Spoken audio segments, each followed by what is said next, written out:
Hey everyone, Richard from Digital Foundry here, revisiting Star Wars Battlefront performance on the Uber cards, AMD's Radeon R9 Fury X and the Nvidia GTX 980 Ti. Now, pretty much across the range, AMD enjoys a performance advantage on this title, and nothing has really changed in the transition from beta to final code. Now, both AMD and Nvidia market these GPUs as 4K gaming cards, a statement we do kind of take issue with on a general level. Typically, you need to compromise settings too much to make the resolution boost work. However, Battlefront can be comfortably run on one of these cards at 4K with more than playable performance. But this is a game designed to be run at 60 FPS, so can we sustain that frame rate comfortably? Well, as you can see here, that's a negative. We're running the game at 4K resolution on high settings, one notch down from the max, though we have left ultra level textures in place. Now, in terms of average frame rates, you can see that for much of the test sequence here, we are running above the 60 FPS threshold, but some segments see performance plummet. Lowest recorded frame rates here are 35 FPS for the 980 Ti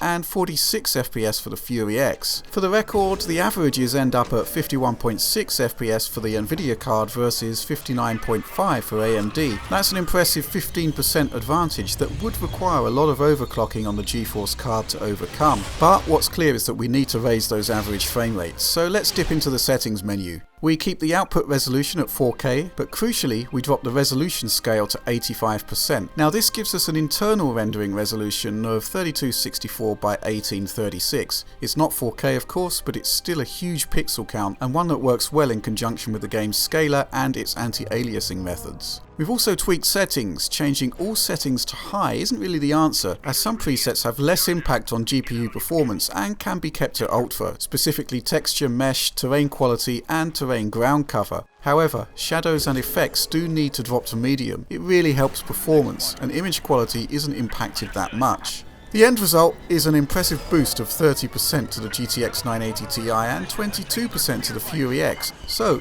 how does that hold up during gameplay? Let's kick off by taking a look at the Endor speeder bike chase, which can really hammer frame rates. It's a pretty decent stress test actually, and you can see that AMD once again takes point.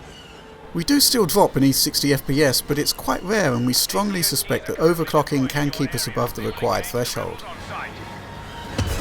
The Tatooine survival mission sees effects work place more of a stress on the GPU, but it's generally lighter on the GPU and perhaps more indicative of general gameplay. And as you can see, we stick well north of 60 FPS here on both cards. So overall, what we're looking at here are better than console quality settings and a truly mammoth resolution. Not bad, huh? Anyway, that's all we have for now. Please do give us a like if you enjoyed this particular video, but if you really want to support us, please subscribe. That's all we have for now. Thanks for watching.